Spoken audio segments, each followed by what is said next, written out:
ರಾಜ್ಯಪಾಲರ ತಿಕ್ಕಾಟ ಮತ್ತೆ ಮುಂದುವರಿತಾ ಇದೆಯಂತೆ. ಸರ್ಕಾರದ ವಿವಿಧ ನಿರ್ಧಾರಗಳಿಗೆ ಮತ್ತೆ ರಾಜ್ಯಪಾಲರು ಸಮ್ಮತಿ ಕೊಟ್ಟಿಲ್ಲ ಅನ್ನೋದರ ಡೀಟೇಲ್ ಸಿಗ್ತಾ ಇದೆ. 9 ವಿಧೇಯಕಗಳಿಗೆ ಅಂಕಿತ ಹಾಕುವುದಕ್ಕೆ ರಾಜ್ಯಪಾಲರು ನಕಾರ ತೋರಿಸಿದ್ದಾರೆ. ವಿಧೇಯಕಗಳನ್ನ ವಾಪಸ್ ಕಳಿಸಿಕೊಟ್ಟಿದ್ದಾರಂತೆ ರಾಜ್ಯಪಾಲ ಥಾವರ್ ಚಂದ್ ಗೆಹ್ಲೋಟ್. ಗ್ರಾಮೀಣಾಭಿವೃದ್ಧಿ, ಚಾಣಕ್ಯ ವಿವಿ, ಮೂಡಾ ಮಸೂದೆ ಸೇರಿದಂತೆ ಒಟ್ಟು 9 ಬಿಲ್ಗಳಿಗೆ ಅಂಕಿತ ಹಾಕಿಲ್ಲ ರಾಜ್ಯಪಾಲರು ಅನ್ನೋದರ ಡೀಟೇಲ್ ಸಿಗ್ತಾ ಇದೆ. ಮತ್ತಷ್ಟು ಪ್ರಶ್ನೆಗಳನ್ನ ಕೇಳಿ ವಾಪಸ್ ಕಳಿಸಿಕೊಟ್ಟಿದ್ದಾರೆ ಗವರ್ನರ್ ಅನ್ನೋದರ ಡೀಟೇಲ್ಸ್ ಇದು. ಈ ಬಗ್ಗೆ ಮತ್ತಷ್ಟು ಡೀಟೇಲ್ಸ್ ಅನ್ನ ಕೊಡ್ತಾರೆ ಪೊಲಿಟಿಕಲ್ ಬ್ಯೂರೋ ಹೆಡ್ ವಿಜಯ್ ದೂರವಾಣಿ ಸಂಪರ್ಕದಲ್ಲಿ. ವಿಜಯ್, ಹೆಂಗೆ ಇದನ್ನ ಕನ್ಸಿಡರ್ ಮಾಡೋದು? ರಾಜಕೀಯವಾಗಿ ಯಾವ ರೀತಿ ವಿಶ್ಲೇಷಣೆ ಆಗ್ತಾ ಇದೆ? ಶ್ರುತಿ, ರಾಜ್ಯ ಭವನ ಮತ್ತು ಸರ್ಕಾರ ನಡುವಿನ ತಿಕ್ಕಾಟ ಮತ್ತು ಸಂಘರ್ಷ ಮುಂದುವರೆದಿರುವಂತದ್ದು. ಕಳೆದ ಕೆಲ ತಿಂಗಳ ಹಿಂದೆ ರಾಜ್ಯಪಾಲರಿಗಿರುವಂತಹ ಅಂದ್ರೆ ವಿಶ್ವವಿದ್ಯಾಲಯಗಳಲ್ಲಿ ರಾಜ್ಯಪಾಲರಿಗಿರುವಂತಹ ಅಧಿಕಾರವನ್ನ ಸಂಪೂರ್ಣವಾಗಿ ಮೊಟಕುಗೊಳಿಸಿ ಅದನ್ನ ಸರ್ಕಾರ ಹಿಂತೆಗೆದುಕೊಂಡಿತ್ತು.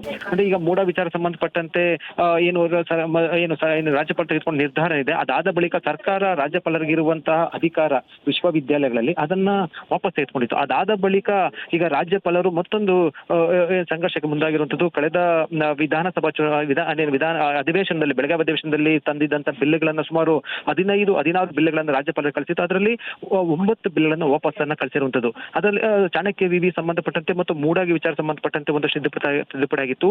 ಒಂದಷ್ಟು ಪ್ರಶ್ನೆಗಳನ್ನ ಕೇಳಿ ವಾಪಸ್ ಕಳಿಸಿರುವಂತದ್ದು. ಅಂದ್ರೆ ವಾಪಸ್ ಕಳಿಸಿದ ತಕ್ಷಣ ಕೂಡ ಅದು ಬಿಲ್ಗಳೇ ಪಾಸ್ ಆಗದೆ ಅಂತೆಲ್ಲ. ಆದ್ರೆ ರಾಜ್ಯಭವನ ಮತ್ತು ಸರ್ಕಾರ ನಡುವಿನ ಸಂಘರ್ಷ ಮುಂದುವರೆದಿರುತ್ತದೆ. ಈಗ ಸರ್ಕಾರ ಮತ್ತೆ ಅದಕ್ಕೆ ಸಮರ್ಥನೆ ಕೊಡಿ, ಸಮಜಾಯಿಷಿ ಕೊಟ್ಟು ಮತ್ತೆ ರಾಜ್ಯಪಾಲರ ಬಳಿ ಹೋಗ್ಬೇಕಾದಂತ ಅನಿವಾರ್ಯ ಪರಿಸ್ಥಿತಿ ಉಂಟಾಗಿರುವಂತದ್ದು. ಶ್ರುತಿ.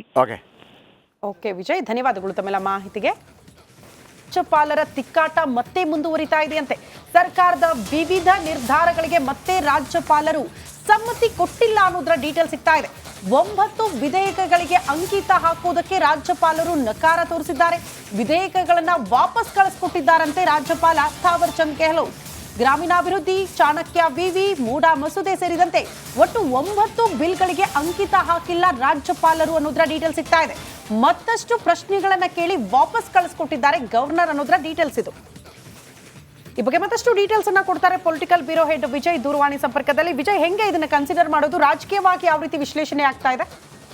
ಶ್ರುತಿ, ರಾಜ್ಯ ಭವನ ಮತ್ತು ಸರ್ಕಾರ ನಡುವಿನ ತಿಕ್ಕಾಟ ಮತ್ತು ಸಂಘರ್ಷ ಮುಂದುವರೆದಿರುವಂತದ್ದು. ಕಳೆದ ಕೆಲ ತಿಂಗಳ ಹಿಂದೆ ರಾಜ್ಯಪಾಲರಿಗಿರುವಂತಹ ಅಂದ್ರೆ ವಿಶ್ವವಿದ್ಯಾಲಯಗಳಲ್ಲಿ ರಾಜ್ಯಪಾಲರಿಗಿರುವಂತಹ ಅಧಿಕಾರವನ್ನ ಸಂಪೂರ್ಣವಾಗಿ ಮೊಟಕುಗೊಳಿಸಿ ಅದನ್ನ ಸರ್ಕಾರ ಹಿಂತೆಗೆದುಕೊಂಡಿತ್ತು. ಅಂದ್ರೆ ಈಗ ಮೂಡ ವಿಚಾರ ಸಂಬಂಧಪಟ್ಟಂತೆ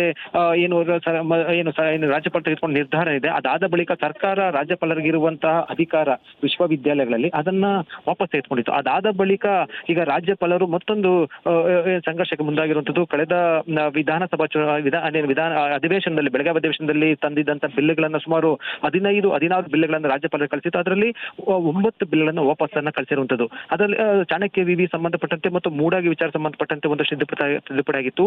ಒಂದಷ್ಟು ಪ್ರಶ್ನೆಗಳನ್ನ ಕೇಳಿ ವಾಪಸ್ ಕಳಿಸಿರುವಂತದ್ದು. ಅಂದ್ರೆ ವಾಪಸ್ ಕಳಿಸಿದ ತಕ್ಷಣ ಕೂಡ ಅದು ಬಿಲ್ಗಳೇ ಪಾಸ್ ಆಗದೆ ಅಂತೆಲ್ಲ. ಆದ್ರೆ ರಾಜ್ಯಭವನ ಮತ್ತು ಸರ್ಕಾರ ನಡುವಿನ ಸಂಘರ್ಷ ಮುಂದುವರೆದಿರುತ್ತದೆ. ಈಗ ಸರ್ಕಾರ ಮತ್ತೆ ಅದಕ್ಕೆ ಸಮರ್ಥನೆ ಕೊಡಿ, ಸಮಜಾಯಿಷಿ ಕೊಟ್ಟು ಮತ್ತೆ ರಾಜ್ಯಪಾಲರ ಬಳಿ ಹೋಗ್ಬೇಕಾದಂತ ಅನಿವಾರ್ಯ ಪರಿಸ್ಥಿತಿ ಉಂಟಾಗಿರುವಂತದ್ದು. ಶ್ರುತಿ.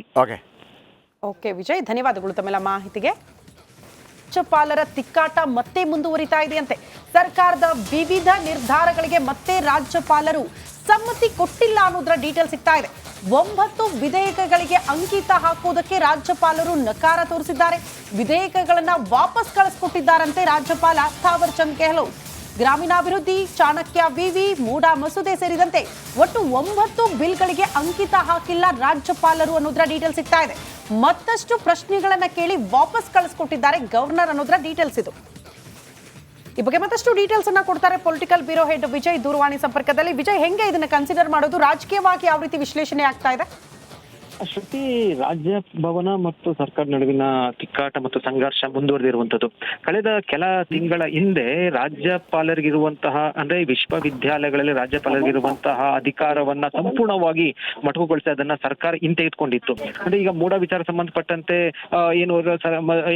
ರಾಜ್ಯಪಾಲ ತೆಗೆದುಕೊಂಡ ನಿರ್ಧಾರ ಇದೆ. ಅದಾದ ಬಳಿಕ ಸರ್ಕಾರ ರಾಜ್ಯಪಾಲರಿಗಿರುವಂತಹ ಅಧಿಕಾರ ವಿಶ್ವವಿದ್ಯಾಲಯಗಳಲ್ಲಿ ಅದನ್ನ ವಾಪಸ್ ತೆಗೆದುಕೊಂಡಿತ್ತು. ಅದಾದ ಬಳಿಕ ಈಗ ರಾಜ್ಯಪಾಲರು ಮತ್ತೊಂದು ಸಂಘರ್ಷಕ್ಕೆ ಮುಂದಾಗಿ ಮುಂದಾಗಿರುವಂತದ್ದು ಕಳೆದ ವಿಧಾನಸಭಾ ವಿಧಾನ ಅಧಿವೇಶನದಲ್ಲಿ ಬೆಳಗಾವಿ ಅಧಿವೇಶನದಲ್ಲಿ ತಂದಿದ್ದಂತ ಬಿಲ್ಗಳನ್ನ ಸುಮಾರು 16 ಬಿಲ್ಗಳನ್ನ ರಾಜ್ಯಪಾಲರು ಕಳಿಸಿತ್ತು. ಅದರಲ್ಲಿ 9 ಬಿಲ್ಗಳನ್ನ ವಾಪಸ್ಸನ್ನ ಕಳಿಸಿರುವಂತದ್ದು. ಅದರಲ್ಲಿ ಚಾಣಕ್ಯ ವಿವಿ ಸಂಬಂಧಪಟ್ಟಂತೆ ಮತ್ತು ಮೂಡಾಗಿ ವಿಚಾರ ಸಂಬಂಧಪಟ್ಟಂತೆ ಒಂದಷ್ಟು ತಿದ್ದುಪಡಿ ಆಗಿತ್ತು. ಒಂದಷ್ಟು ಪ್ರಶ್ನೆಗಳನ್ನ ಕೇಳಿ ವಾಪಸ್ ಕಳಿಸಿರುವಂತದ್ದು. ಅಂದ್ರೆ ವಾಪಸ್ ಕಳಿಸಿದ ತಕ್ಷಣ ಕೂಡ ಏನು ಅದು ಬಿಲ್ಗಳೇ ಪಾಸ್ ಆಗದೆ ಅಂತೆಲ್ಲ, ಆದ್ರೆ ರಾಜಭವನ ಮತ್ತು ಸರ್ಕಾರ ನಡುವಿನ ಸಂಘರ್ಷ ಮುಂದುವರೆದಿರುತ್ತದೆ. ಈಗ ಸರ್ಕಾರ ಮತ್ತೆ ಅದಕ್ಕೆ ಸಮರ್ಥನೆ ಕೊಡಿ, ಸಮಜಾಯಿಷಿ ಕೊಟ್ಟು ಮತ್ತೆ ರಾಜ್ಯಪಾಲರ ಬಳಿ ಹೋಗಬೇಕಾದಂತ ಅನಿವಾರ್ಯ ಪರಿಸ್ಥಿತಿ ಉಂಟಾಗಿರುವಂತದ್ದು. ಶ್ರುತಿ. ಓಕೆ ವಿಜಯ್, ಧನ್ಯವಾದಗಳು ತಮ್ಮೆಲ್ಲ ಮಾಹಿತಿಗೆ. ರಾಜ್ಯಪಾಲರ ತಿಕ್ಕಾಟ ಮತ್ತೆ ಮುಂದುವರಿತಾ ಇದೆಯಂತೆ. ಸರ್ಕಾರದ ವಿವಿಧ ನಿರ್ಧಾರಗಳಿಗೆ ಮತ್ತೆ ರಾಜ್ಯಪಾಲರು ಸಮ್ಮತಿ ಕೊಟ್ಟಿಲ್ಲ ಅನ್ನೋದ್ರ ಡೀಟೇಲ್ ಸಿಗ್ತಾ ಇದೆ. 9 ವಿಧೇಯಕಗಳಿಗೆ ಅಂಕಿತ ಹಾಕುವುದಕ್ಕೆ ರಾಜ್ಯಪಾಲರು ನಕಾರ ತೋರಿಸಿದ್ದಾರೆ. ವಿಧೇಯಕಗಳನ್ನ ವಾಪಸ್ ಕಳಿಸ್ಕೊಟ್ಟಿದ್ದಾರಂತೆ ರಾಜ್ಯಪಾಲ ಥಾವರ್ ಚಂದ್ ಗೆಹ್ಲೋಟ್. ಗ್ರಾಮೀಣಾಭಿವೃದ್ಧಿ, ಚಾಣಕ್ಯ ವಿವಿ, ಮೂಡಾ ಮಸೂದೆ ಸೇರಿದಂತೆ ಒಟ್ಟು 9 ಬಿಲ್ಗಳಿಗೆ ಅಂಕಿತ ಹಾಕಿಲ್ಲ ರಾಜ್ಯಪಾಲರು ಅನ್ನೋದ್ರ ಡೀಟೇಲ್ ಸಿಗ್ತಾ ಇದೆ. ಮತ್ತಷ್ಟು ಪ್ರಶ್ನೆಗಳನ್ನ ಕೇಳಿ ವಾಪಸ್ ಕಳಿಸ್ಕೊಟ್ಟಿದ್ದಾರೆ ಗವರ್ನರ್ ಅನ್ನೋದ್ರ ಡೀಟೇಲ್ಸ್ ಇದು. ಈ ಬಗ್ಗೆ ಮತ್ತಷ್ಟು ಡೀಟೇಲ್ಸ್ ಅನ್ನ ಕೊಡ್ತಾರೆ ಪೊಲಿಟಿಕಲ್ ಬ್ಯೂರೋ ಹೆಡ್ ವಿಜಯ್ ದೂರವಾಣಿ ಸಂಪರ್ಕದಲ್ಲಿ. ವಿಜಯ್, ಹೆಂಗೆ ಇದನ್ನ ಕನ್ಸಿಡರ್ ಮಾಡೋದು? ರಾಜಕೀಯವಾಗಿ ಯಾವ ರೀತಿ ವಿಶ್ಲೇಷಣೆ ಆಗ್ತಾ ಇದೆ? ಶ್ರುತಿ, ರಾಜ್ಯ ಭವನ ಮತ್ತು ಸರ್ಕಾರ ನಡುವಿನ ತಿಕ್ಕಾಟ ಮತ್ತು ಸಂಘರ್ಷ ಮುಂದುವರೆದಿರುವಂತದ್ದು.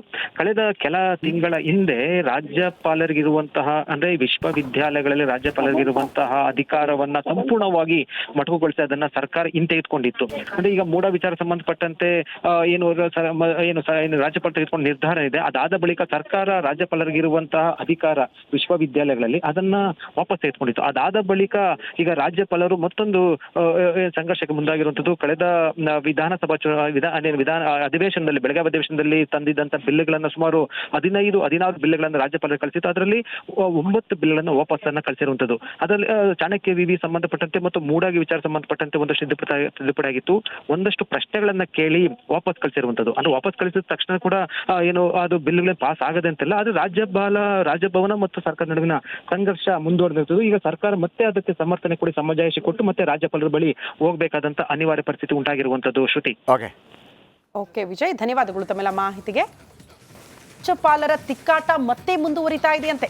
ಸರ್ಕಾರದ ವಿವಿಧ ನಿರ್ಧಾರಗಳಿಗೆ ಮತ್ತೆ ರಾಜ್ಯಪಾಲರು ಸಮ್ಮತಿ ಕೊಟ್ಟಿಲ್ಲ ಅನ್ನೋದ್ರ ಡೀಟೇಲ್ ಸಿಗ್ತಾ ಇದೆ.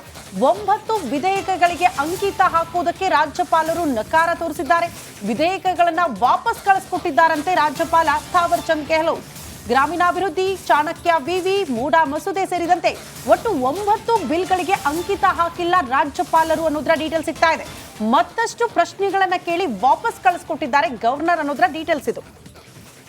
ಈ ಬಗ್ಗೆ ಮತ್ತಷ್ಟು ಡೀಟೇಲ್ಸ್ ಅನ್ನ ಕೊಡ್ತಾರೆ ಪೊಲಿಟಿಕಲ್ ಬ್ಯೂರೋ ಹೆಡ್ ವಿಜಯ್ ದೂರವಾಣಿ ಸಂಪರ್ಕದಲ್ಲಿ. ವಿಜಯ್, ಹೆಂಗೆ ಇದನ್ನ ಕನ್ಸಿಡರ್ ಮಾಡೋದು? ರಾಜಕೀಯವಾಗಿ ಯಾವ ರೀತಿ ವಿಶ್ಲೇಷಣೆ ಆಗ್ತಾ ಇದೆ?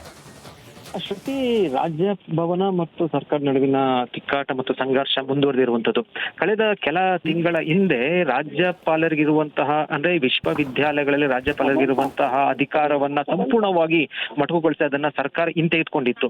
ಅಂದ್ರೆ ಈಗ ಮೂಡ ವಿಚಾರ ಸಂಬಂಧಪಟ್ಟಂತೆ ಏನು ರಾಜ್ಯಪಾಲ ತೆಗೆದುಕೊಂಡ ನಿರ್ಧಾರ ಇದೆ. ಅದಾದ ಬಳಿಕ ಸರ್ಕಾರ ರಾಜ್ಯಪಾಲರಿಗಿರುವಂತಹ ಅಧಿಕಾರ ವಿಶ್ವವಿದ್ಯಾಲಯಗಳಲ್ಲಿ ಅದನ್ನ ವಾಪಸ್ ತೆಗೆದುಕೊಂಡಿತ್ತು. ಅದಾದ ಬಳಿಕ ಈಗ ರಾಜ್ಯಪಾಲರು ಮತ್ತೊಂದು ಸಂಘರ್ಷಕ್ಕೆ ಮುಂದಾಗಿರುವಂತದ್ದು.